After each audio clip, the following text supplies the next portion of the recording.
Bismillahirrahmanirrahim.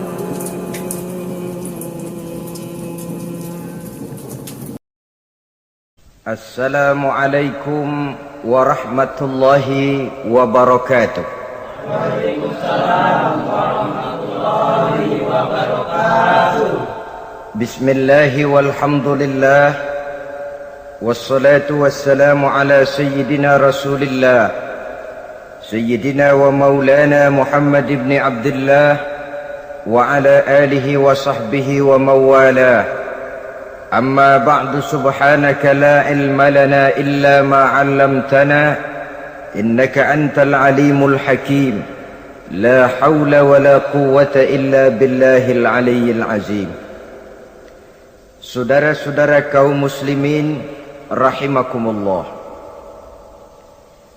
kalimat sibuk adalah kalimat yang paling sering digunakan orang dalam kehidupan ini. Lebih sering lagi kalimat sibuk dijadikan kambing hitam dalam berbagai persoalan, termasuk dalam kehidupan beragama. Kadang-kadang kita bertanya kepada seseorang, kenapa tadi malam tidak hadir di pengajian? Jawabannya, sibuk. Kenapa Jumatan tidak kelihatan di masjid? Jawabannya, sibuk. Kenapa dalam peringatan hari keagamaan tidak kelihatan aktif? Jawabannya, sibuk.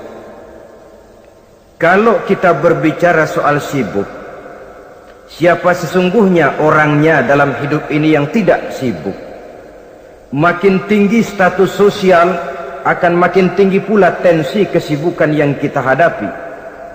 Masalahnya ialah kita yang bisa mengatur kesibukan atau malah kesibukan yang mengatur kita. Kalau kesibukan yang mengatur kita, insya Allah sampai tua sibuk terus. Tapi kalau kita bisa mengatur kesibukan, artinya dalam hidup ini ada semacam, bahasa kerennya, description of job. Ada semacam pengaturan waktu, ada semacam pembagian tugas di dalam kehidupan. Maka pada pertemuan kali ini kita akan berbicara tentang bagaimana mengatur waktu dalam hidup menurut contoh yang diberikan oleh Rasulullah sallallahu alaihi wasallam. Menurut riwayat dari Siti Aisyah radhiyallahu anha, adalah baginda Rasul membagi waktu dalam hidupnya itu menjadi 3 bagian. Sepertiga untuk Allah, sepertiga untuk tugas, sepertiga lagi untuk keluarga. Jadi ada waktu untuk Allah, ada waktu untuk tugas, ada waktu untuk keluarga. Bukankah dalam kehidupan ini kadang-kadang berlaku kepincangan dari tingkah seseorang? Ada orang yang seluruh waktunya cuma untuk Allah saja, tugas dilupakan, keluarga terlantar. Itu bukan orang yang terbaik.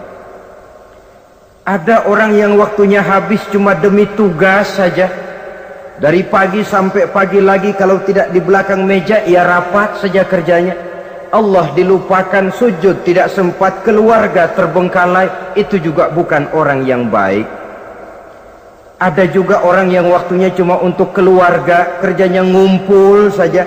Seperti bahasa Inggris bilang, mangan ora mangan pokoke ngumpul. Bermasyarakat tidak sempat, sujud tidak pernah, dengan kehidupan beragama jauh. Ini pun bukan orang yang terbaik. Orang yang baik ialah orang yang pandai mengatur waktu. Itu tadi cara baginda mengatur waktu dalam kehidupannya. Selanjutnya, bagaimana cara beliau mengisi waktu? Apa pengaruhnya dalam pribadi dan perjuangan beliau, dan apa hubungannya dengan kita? Mari kita lihat lebih jauh. Sepertiga dari waktunya adalah untuk Allah, artinya untuk beribadah kepada Allah. Bagaimana ibadahnya? Saudara-saudara, satu-satunya manusia yang dalam Al-Quran sudah mendapat jaminan ampun dari seluruh dosa yang pernah dikerjakan cuma Rasulullah orangnya. Quran yang menjanjikan liyaghfira lakallahu ma taqaddama min dzambika wa ma ta'akhkhar.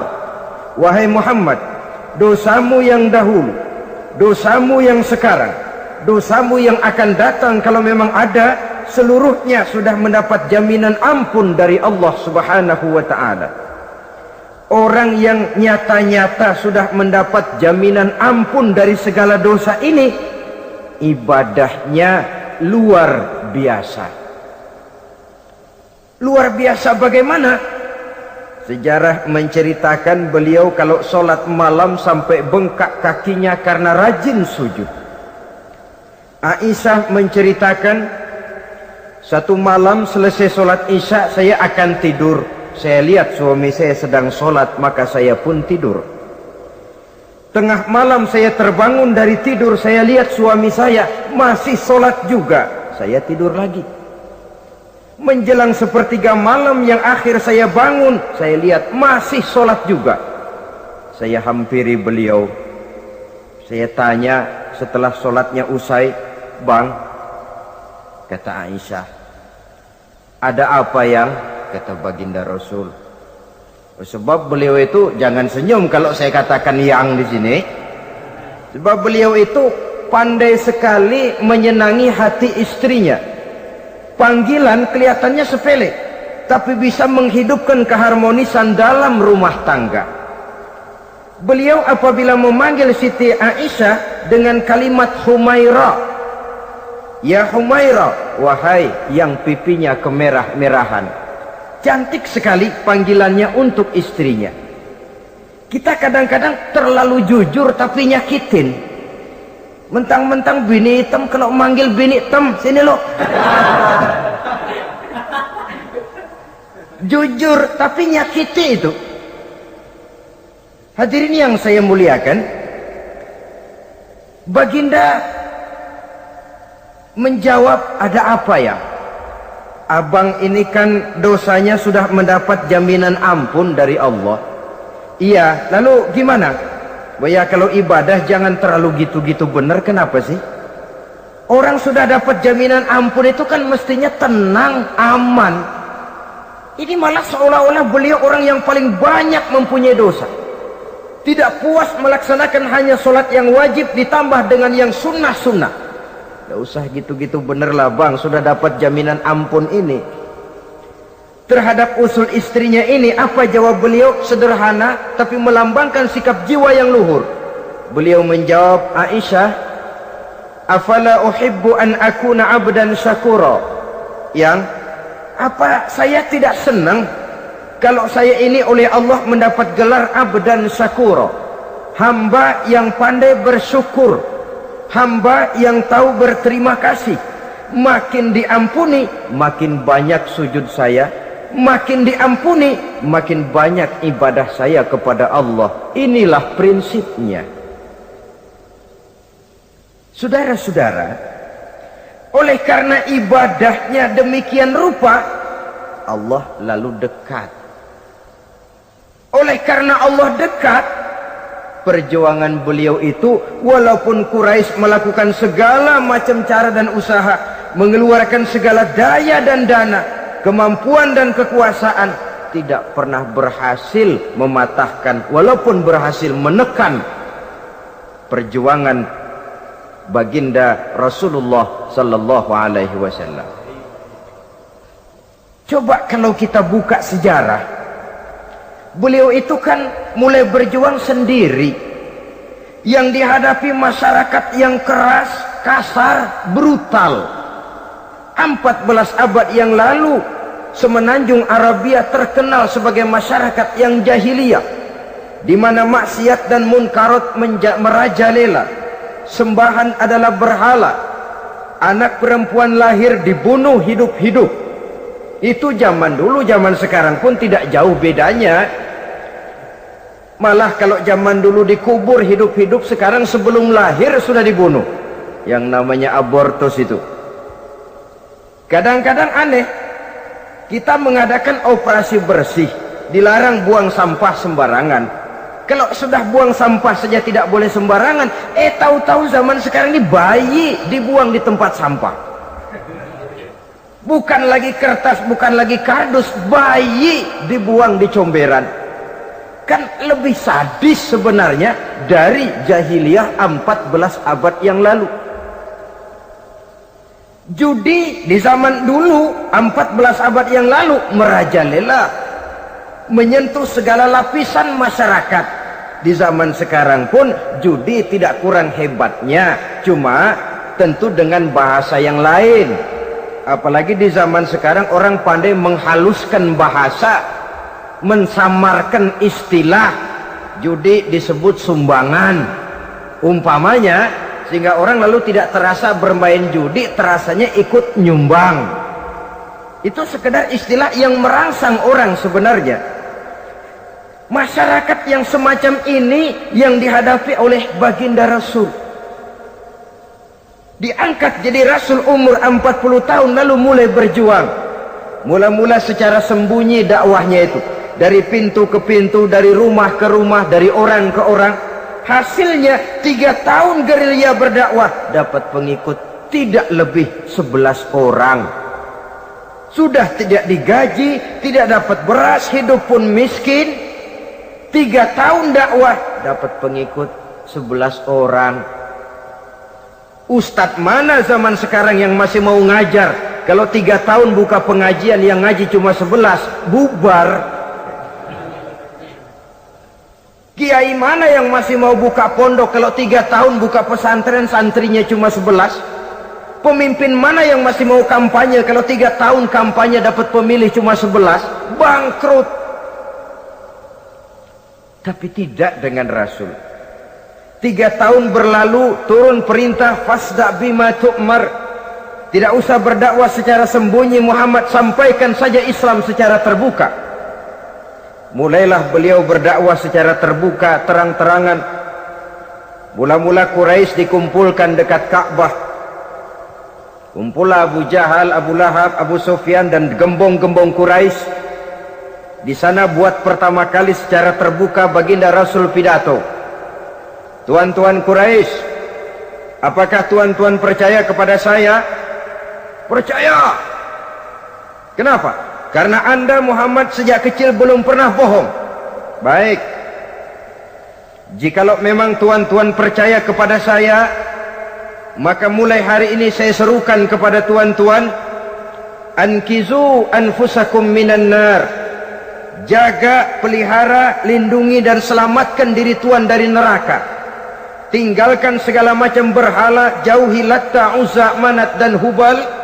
Sembah Allah Tuhan yang Esa, yang lam yalid wa lam yulad, yang tidak beranak dan tidak diperanakan. Ini dakwah pertama yang beliau sampaikan. Selesai beliau pidato, Abu Lahab interupsi, angkat tangan. Muhammad, ada apa paman? Alihaza jama'tana, cuma untuk dengar ocehan kayak begini kami dikumpulkan di sini. Tabban laka ya Muhammad. Kalau bahasa kasarnya mau mampus kamu Muhammad. Nabi tidak jawab, Allah yang jawab. Tabbat yada abi lahabi wa tab, ma aghna anhu maluhu wa ma kasab. Bukan Muhammad yang celaka, Abu Lahab lah yang kelak akan menemui kecelakaan. Dakwah terus berlangsung. Ketika dakwah secara terbuka sudah dimulai, hambatan dan tantangan mulai datang. Sejak dari teror mental sampai kepada teror fisik. Dan puncaknya terjadi pada saat beliau berumur 53 tahun, di mana Quraisy mengadakan rapat di satu rumah yang disebut Darul Arqam. Kumpulah di situ dedengkot Quraisy. Siapa lagi kalau bukan Abu Jahal, Abu Lahab? Mereka rapat pleno lengkap. Setelah rapat dibuka, kata Abu Lahab kepada Abu Jahal, Jahal, bagaimana ini Muhammad? Iya, bagaimana? Apalagi yang belum kita lakukan, kata Abu Jahal. kita fitnah sudah, kita caci maki tiap hari, kita lontari kotoran onta, sahabat-sahabatnya kita bantai, tapi mereka tetap tegar. Iya, kata Abu Jahal. Dan sekarang ini sahabatnya sebagian berangsur-angsur sudah hijrah ke Madinah. Ini pertanda Islam akan berkembang di kota Madinah. Kalau nanti dia berhasil di Madinah lalu menyerbu ke Mekah, alamat habis kita gulung tikar. Makanya kata Abu Jahal, makanya apa? Makanya dari dulu juga saya bilang, kempesin aja itu. Jadi kalau bahasa okemnya kan begitu tuh. Bunuh saja Muhammad, bunuh.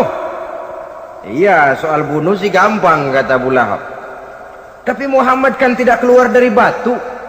Dia punya keluarga, sanak famili dan handai tolan. Kalau keluarganya menuntut balas bagaimana ini? Gampang. Kita kan banyak punya suku, tiap-tiap suku kan punya juara, tukang-tukang pukul. Sewa saja, tiap suku ambil tukang pukulnya, kita kepung rumah Muhammad, bunuh sama-sama. Kalau keluarganya akan menuntut balas, dia akan berhadapan dengan seluruh suku yang ada di semenanjung Arabia ini. Bagaimana, setuju? Setuju. Nah, udah. Kapan kita bunuh Muhammad? Kapan lagi? Tidak usah buang waktu. Besok malam. Ya, besok malam kita bunuh Muhammad. Tapi awas, semua yang ikut rapat di sini, ingat baik-baik, ini rahasia negara. Besok malam kita akan membunuh Muhammad.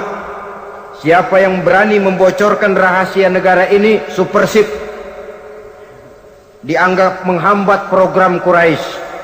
Itu nanti dijatuhi hukuman berat ya. Jaga rahasia baik-baik bahwa besok malam kita akan membunuh Muhammad.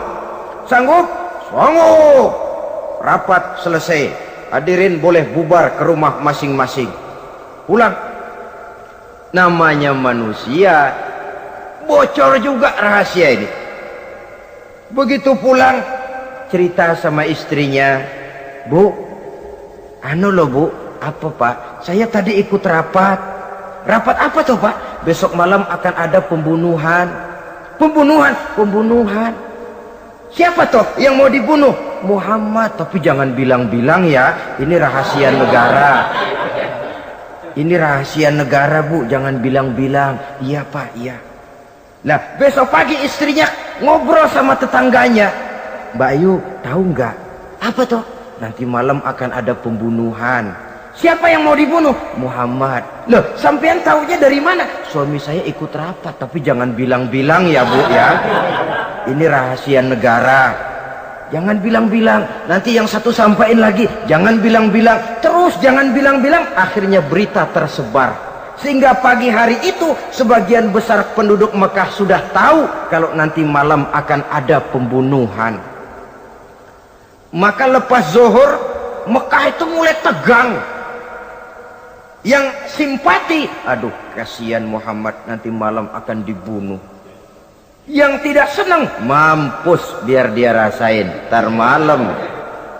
Saudara-saudara, begitu maghrib berbunyi sudah, udara mulai gelap, penduduk Mekah sudah kunci pintu seperti ada jam malam. Sepi, sesepi-sepinya. Tutup pintu, kunci, bukan tidur, ngintip dari dalam. Lepas jam 8 malam, makin tegang. Masing-masing penduduk ngintip dari pintunya. Sudah berangkat belum orang yang mau bunuh Muhammad? Sudah berangkat belum? Kira-kira jam 9 ini, tukang-tukang pukul lewat mau ngepung rumah Muhammad untuk membunuh beliau.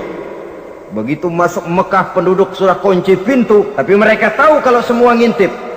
Wah, makin hebat ini yang pemuka Quraisy ini, tukang-tukang pukul ini. Jalannya dibuat gagah-gagah, barisnya dibuat hebat-hebat. Itu injekan tanahnya dalam baris dibuat kencang-kencang, brok, brok, brok, brok, kayak serdadu baris.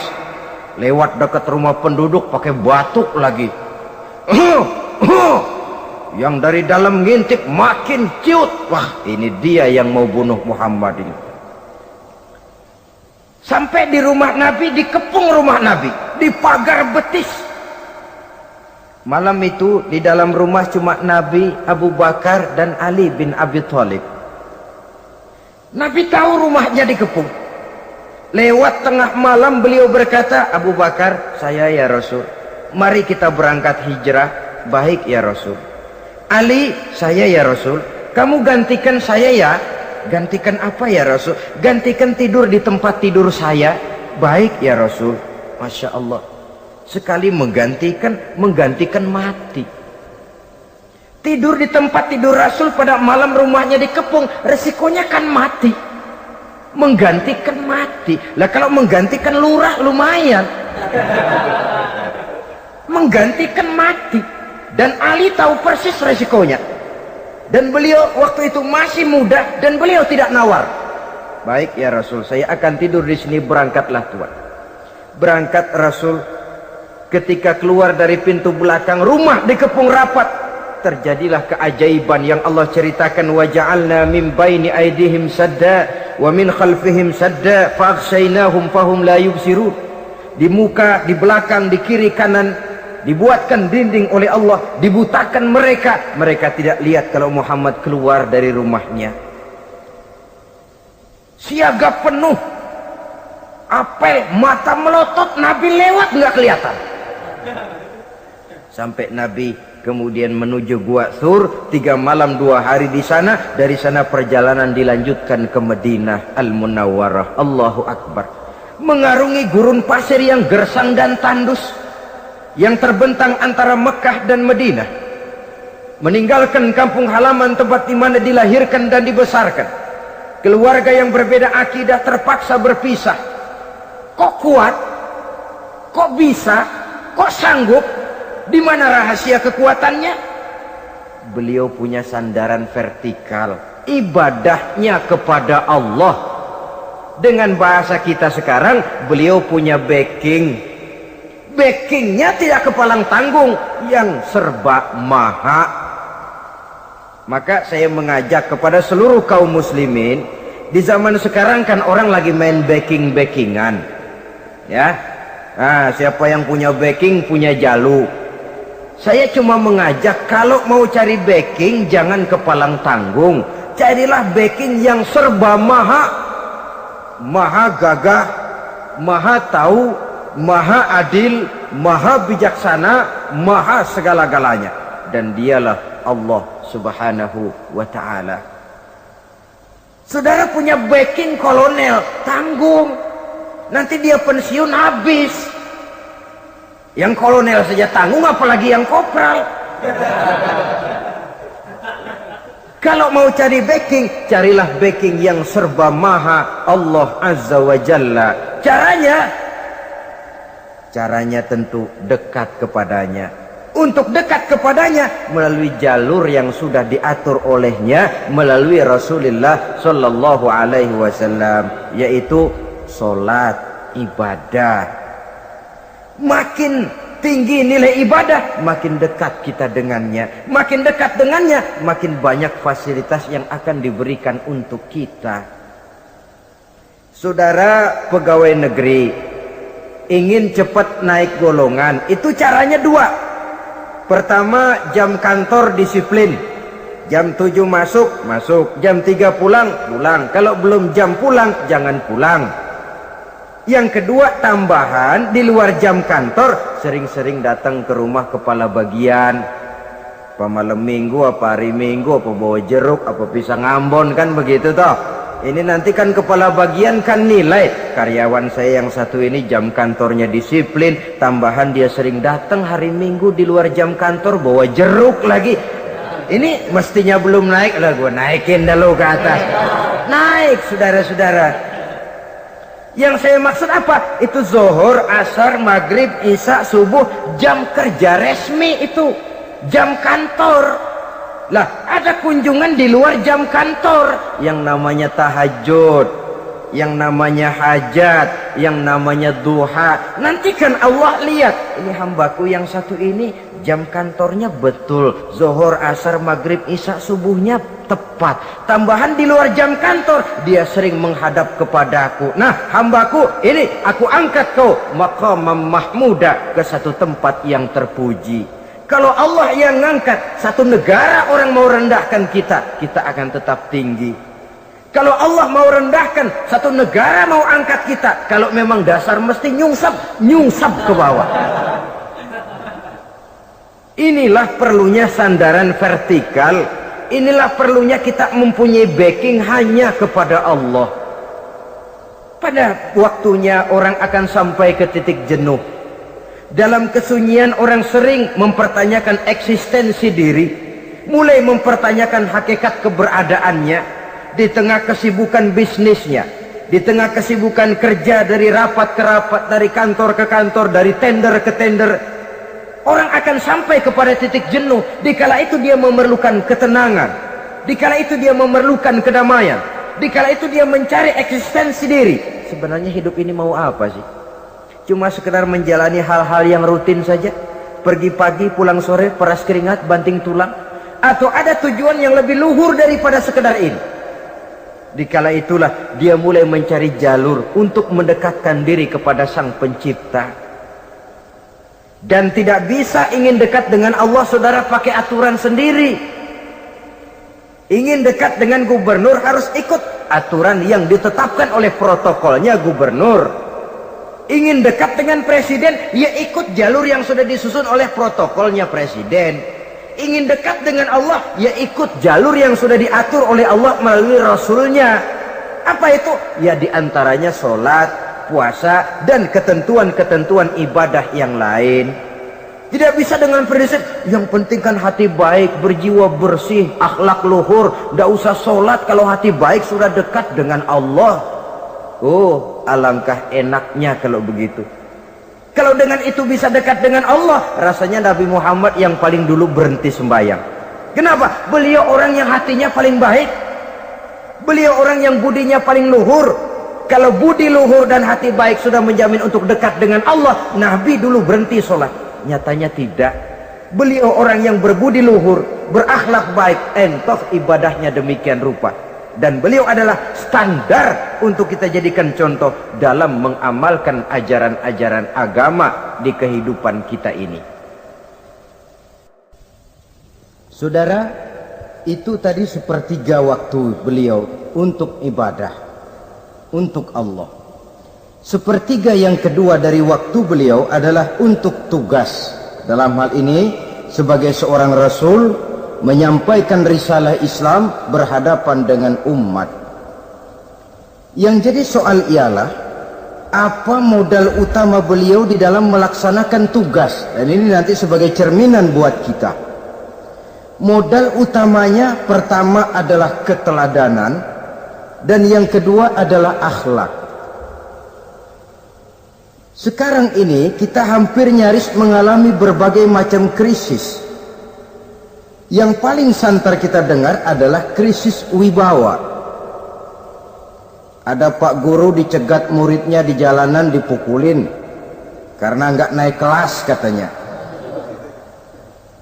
Nampaknya guru nggak lagi berwibawa. Di satu pihak mungkin karena si guru tidak bisa digugu dan ditiru. Di lain pihak juga murid tidak lagi mengenal arti rasa hormat kepada pak guru. Nah, kenapa krisis wibawa timbul? Karena tidak ada keteladanan. Adapun Rasul, wibawa beliau timbul di tengah umat karena keteladanan ini. Apapun yang beliau ajarkan kepada umat, beliau adalah pelaksana pertama. Dengan kata lain, satunya kata dan perbuatan. Ini yang sangat diperlukan di zaman kita sekarang. Bukan cuma sekedar simposium, muktamar, kongres, rapat besar dengan keputusan bertumpuk-tumpuk kertas di atas meja, tetapi tidak pernah terrealisir dalam kehidupan. Yang kita perlukan adalah satunya kata dan perbuatan. Bahwa kalau itu yang diucapkan, itu yang diterapkan. Kalau itu yang diteorikan, itu yang dikerjakan.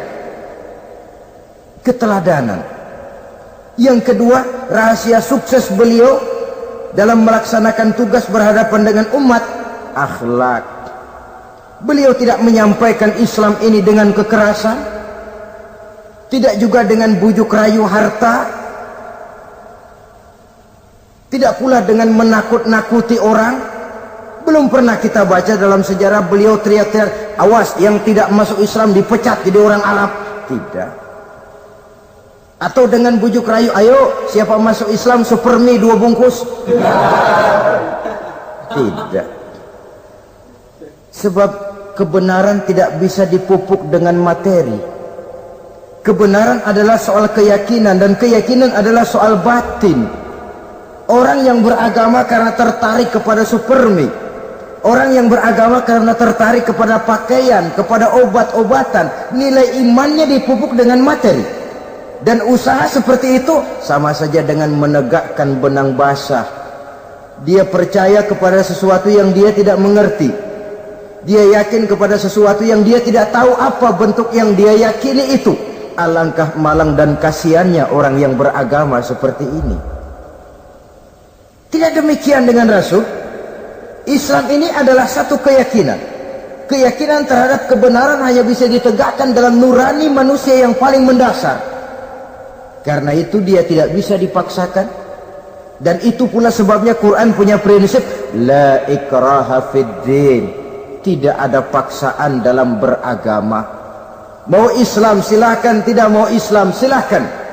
Allah tidak memaksa. Tapi ayat ini jangan disalah pakai. Tidak pernah sholat, ditanya orang, kamu kan Islam kok tidak sholat? La ikraha fid din dong. Salah pakai. Yang tidak ada paksaan dalam beragama itu untuk orang di luar Islam. Kepada tuan-tuan di luar Islam, la ikraha fid din, tidak ada paksaan masuk Islam. Tapi kalau sudah masuk ke dalam Islam, maka berlaku peraturan Islam. Contohnya begini saja, tidak ada paksaan masuk ke rumah saya. Itu mau masuk silahkan, tidak mau masuk tidak ada urusan. Tapi sekali saudara masuk ke rumah saya, saudara harus ikut tata tertib yang ada di dalam rumah saya. Kira-kira beragama itu begitu. Tidak ada paksaan masuk Islam. Tapi sekali saudara masuk Islam, maka berlaku peraturan Islam untuk kehidupan saudara. Jadi la ikraha fid din ini buat orang di luar garis. Allah tidak maksa-maksa orang mau masuk Islam mau tidak, silahkan saja. Tapi ketika orang mendapat hidayah masuk ke dalam Islam, peraturan Islam berlaku dalam kehidupannya. Saudara hadirin kaum muslimin rahimakumullah, akhlak. Mari kita lihat lebih jauh bagaimana sih akhlak beliau yang mulia itu. Allahu Akbar. Kalau orang berakhlak kepada teman itu sih biasa. Tapi berakhlak kepada musuh ini yang luar biasa. Ini yang agaknya Allah saja memuji beliau, wa innaka la'ala khuluqin azim. Engkau Muhammad benar-benar berada di atas budi pekerti yang luhur dan terpuji. Kalau saya baik kepada orang yang memang baik kepada saya, logis toh, wajar, memang harusnya. Tapi berbuat baik kepada orang yang jahat terhadap saya, ini yang tidak setiap orang bisa. Nah, sebab itu saya tidak ingin menceritakan akhlak beliau kepada sahabat, namanya juga kepada sahabat. Saya akan kutip beberapa riwayat yang menceritakan bagaimana akhlak beliau kepada orang yang nyata-nyata memusuhinya. Berbagai riwayat menceritakan bagaimana beliau ketika di Taif dilontari orang dengan batu, yang melontari beliau malah mendapat doa, Allahumma hdi qaumi fa innahum la ya'lamun. Ya Allah, berikan hidayah, berikan petunjuk kepada yang mereka yang melontari saya dengan batu, karena mereka tidak tahu. Kalau saja mereka tahu, mereka tidak akan melontari saya dengan batu. Ya Allah, berikan hidayah kepada mereka. Padahal ketika itu malaikat Jibril menawarkan jasa. Muhammad, kalau kamu mau orang yang melontari kau dengan batu itu hancur, saat ini juga saya angkat Jabal Uhud, saya timpakan mereka biar mati semua. Mau Muhammad? Jangan Jibril, mereka tidak tahu. Kalau saja mereka tahu, mereka tidak akan melontari saya dengan batu. Lebih baik doakan mereka supaya mendapat hidayah dari Allah. Dalam kondisi kepepet, dilontari dengan batu, malaikat Jibril datang menawarkan jasa. Beliau lebih memilih mendoakan orang yang berbuat jahat itu. Ya Allah, bukan main. Umumnya kita kan kalau lagi kepepet ada yang nolongin, girang bener. Andai kata kita yang jadi nabi disambitin orang, datang malaikat Jibril nawarin, bagaimana sikat? Abisin aja dah.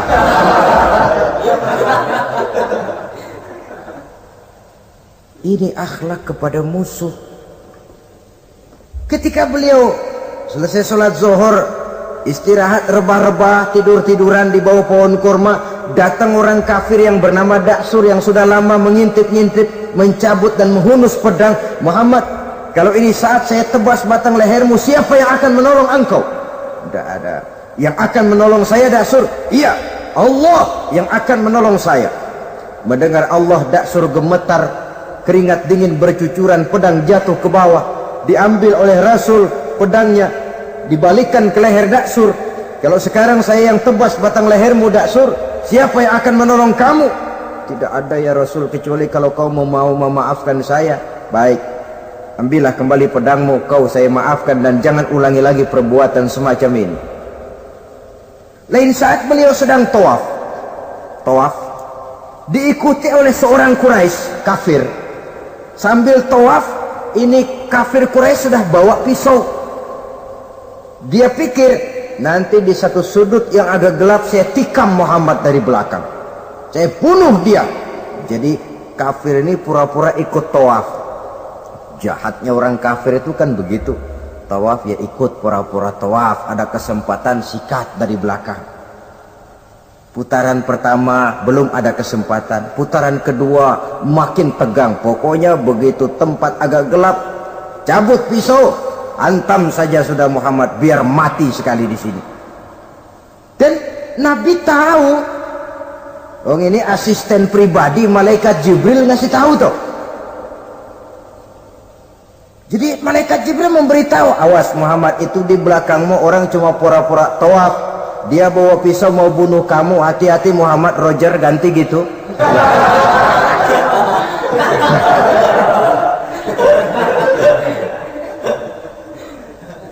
Tahu persis beliau. Sampai di satu sudut yang gelap, si kafir ini mencabut pisau. Nabi nengok ke belakang, menoleh Nabi. Begitu menoleh, Quraisy ini kan ketangkep basah, bahasa Arabnya yumsak mablul katanya, ketangkep basah, grogi, salah tingkah, garuk nggak gatel, kasihan ngelihatnya sudah. Ya namanya orang ketangkep basah itu, mau alasan apa? Nggak beralasan ya, harus merasa harus membela diri, gemetar nggak karu-karuan. Kata Nabi senyum. Mau apa mas? Ano Rasul, ini ano apa? Ano. Sudah, saya kan tahu kamu mau bunuh saya toh. Sudah, saya sudah tahu kok. Oh kamu jangan pura-pura, kamu kan mau bunuh saya kan? Terus terang saja. Iya Rasul, iya. Sekarang gimana? Enggak berani Rasul, minta maaf saja. Ya kalau sudah kamu minta maaf begitu, sudah kamu pulang sana, jangan diulangi lagi ya. Begitu mudah beliau memaafkan orang yang nyata-nyata mau menghabisi nyawanya. Sepanjang itu belum terwujud, sepanjang itu belum terbentuk dalam artian real, sangat mudah beliau memaafkan orang. Saudara hadirin kaum muslimin rahimakumullah, pemaaf, lapang dada, toleransi, menghargai pendapat para sahabatnya, Ini sederetan dari akhlak yang terpuji.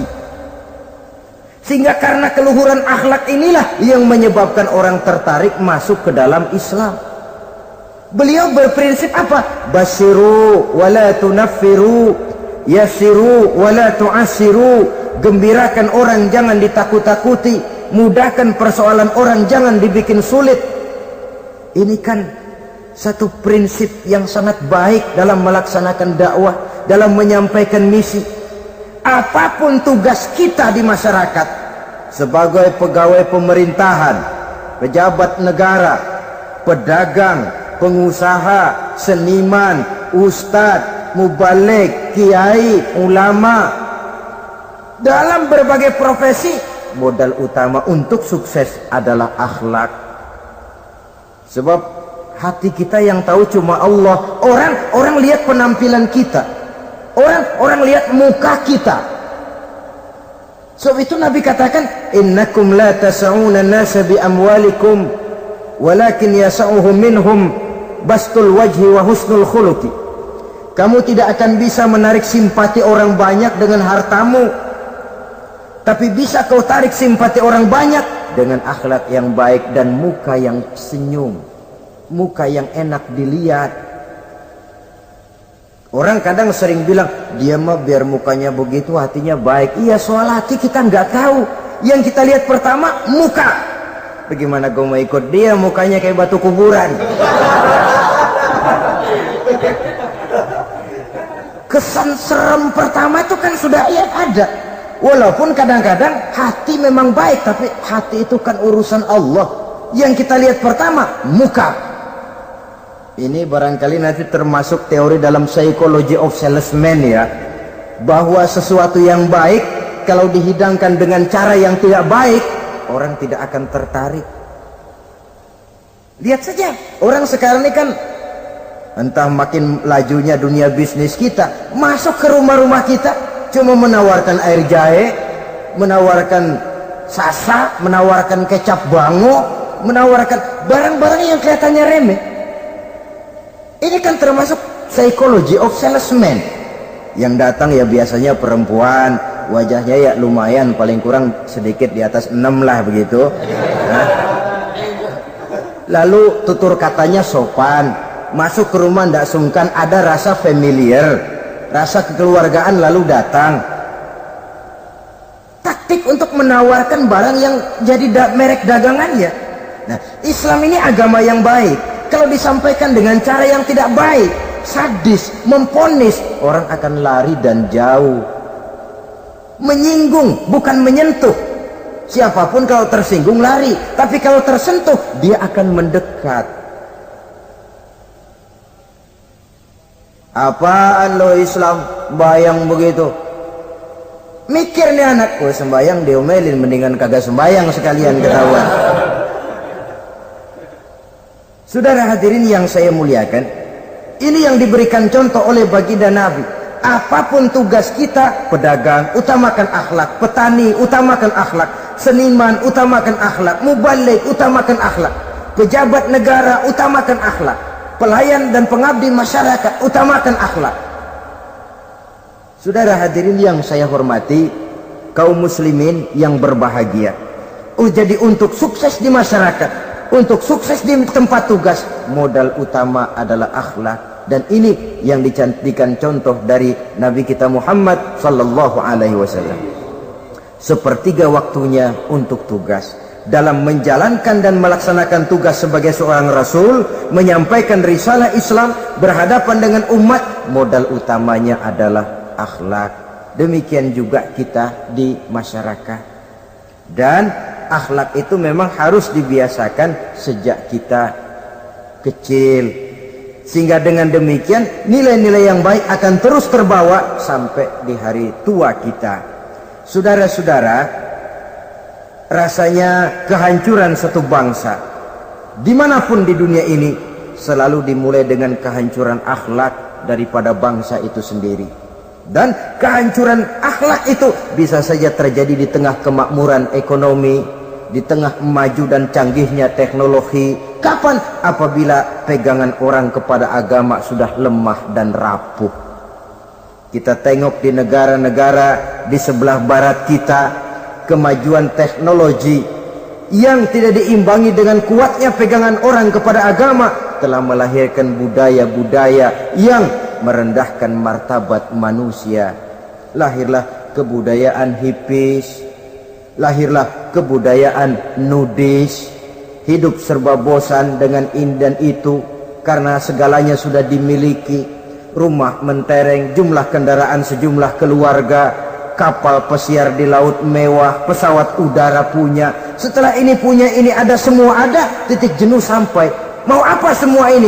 Akhirnya ingin hidup apa adanya, tidur di goa-goa, tidur di kaki-kaki gunung, tidur di hutan belantara, pakaian kumel.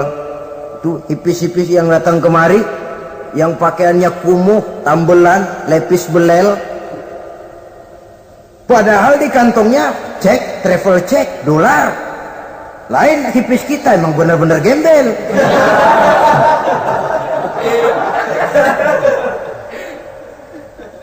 Merasa jenuh, merasa bosan.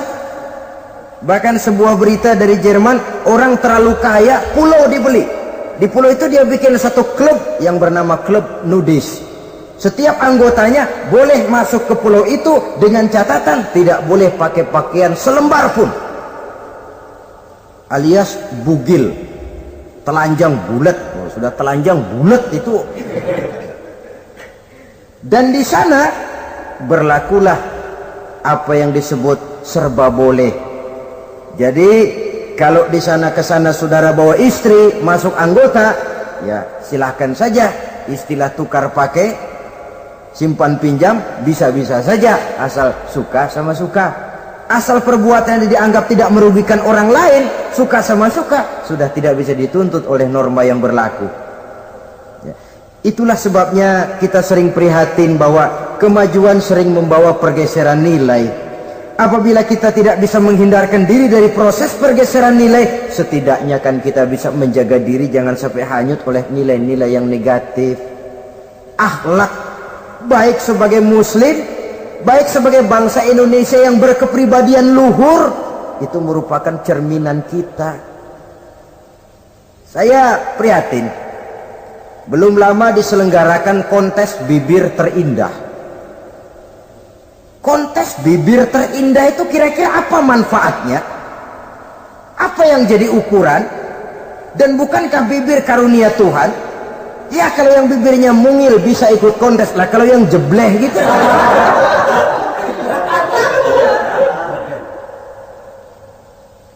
Kontes bibir terindah masih hangat dibicarakan orang. Sudah muncul lagi kontes betis terindah. Nah kalau sudah bicara soal betis ini, kan yang terbayang oleh kita kira-kira ukurannya apa? Yang diukur itu apanya ya? Ya tentu betisnya itu. Nah paling celaka kalau betis-betis yang ikut itu nanti jadi milik panitia semua kan.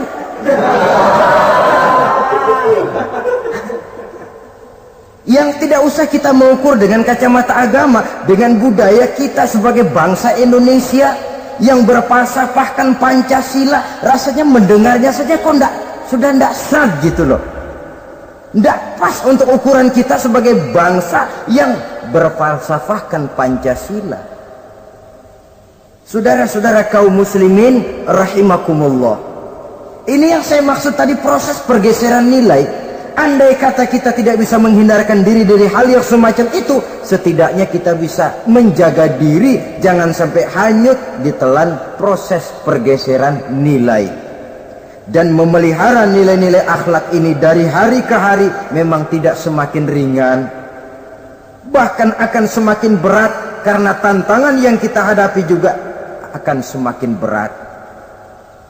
Inilah sepertiga yang kedua dari waktu beliau untuk melaksanakan tugas. Jadi modal utama dalam melaksanakan tugas akhlak.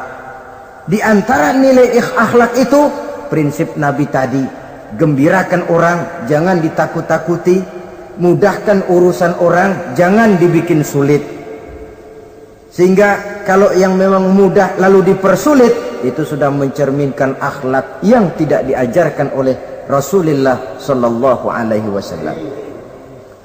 Kemudian yang terakhir, sepertiga yang ketiga dari waktu beliau adalah untuk keluarga. Jadi tadi ada waktu untuk Allah, ibadah, ada waktu untuk tugas, dan yang ketiga ada waktu untuk keluarga. Bagaimana Rasul di tengah keluarganya? Anas bin Malik bercerita, saya 11 tahun membantu di rumah tangga Rasul. 11 tahun itu kan artinya 11 kali 360 hari kali 24 jam. Bukan waktu yang sebentar itu. Selama 11 tahun saya membantu di rumah tangga Rasul, kata Anas, belum pernah saya dengar kata-kata kasar, keras, membentak. 11 tahun saya membantu di rumah tangga beliau, belum pernah saya lihat ada piring terbang, ada bakyak melayang.